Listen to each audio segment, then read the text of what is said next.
مدد کو آ جائے. یہاں سارا جینے کا انداز ہے کافرانہ، کافروں کی طرح جی رہا ہے، اور جب مصیبت میں پھنس آئے تب کہتا ہے کہ اللہ کہاں ہے، رسول اللہ کہاں ہے، غوث اعظم کہاں ہے.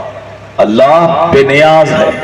ساری دنیا کے لوگ کافر ہو جائیں اللہ کا کچھ بھی نہیں بگڑنے والا، اور اگر دنیا کے سارے لوگ مسلمان ہو کر غلاف کعبہ تھام کر وہاں روئیں گڑ گڑائیں پھر بھی اللہ کی شان میں کوئی اضافہ نہیں ہونے والا.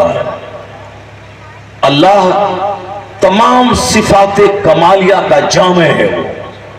لفظ کن سے ساری کائنات کی تخلیق کی ہے. وہ چاہے تو 1 سیکنڈ سے بھی کم وقفے میں دنیا کے 1000 کروڑ یعنی 10 ارب لوگوں کو زمین میں دفن کر دے.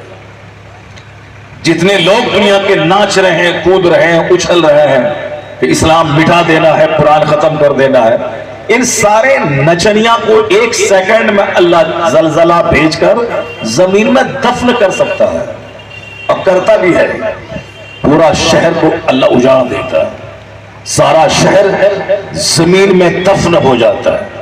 لیکن چونکہ اللہ تبارک و تعالی اگر یہی کرے کہ جہاں بھی کوئی نماز نہ پڑھے اس کو زمین میں پھنسا دے تو نہ ہم زندہ رہتے نہ تم زندہ رہتے. جب ہمارا دادا ہمارا پردادا کبھی نماز فجر چھوڑا اسی دن وہ زمین میں دھنس جاتا تو میرا باپ کیسے پیدا ہوتا، اور جب باپ نہیں پیدا ہوتا تو ہم کیسے پیدا ہوتے. اس لیے اللہ تعالیٰ کا سارا کام حکمتوں سے بھرا ہوتا ہے.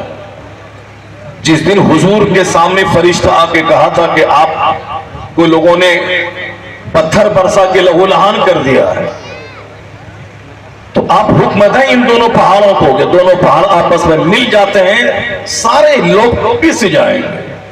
اگر حضور اس وقت کہتے تھے کہ تم دونوں پہاڑ آپس میں مل جاؤ تو جتنی آبادی تھی طائف کی ساری آبادی پسی چلی جاتی.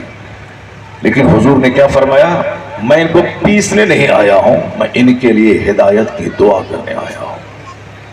اگر اسی دن آپ پیس جاتے تو محمد ابن قاسم کہاں سے پیدا ہوتے؟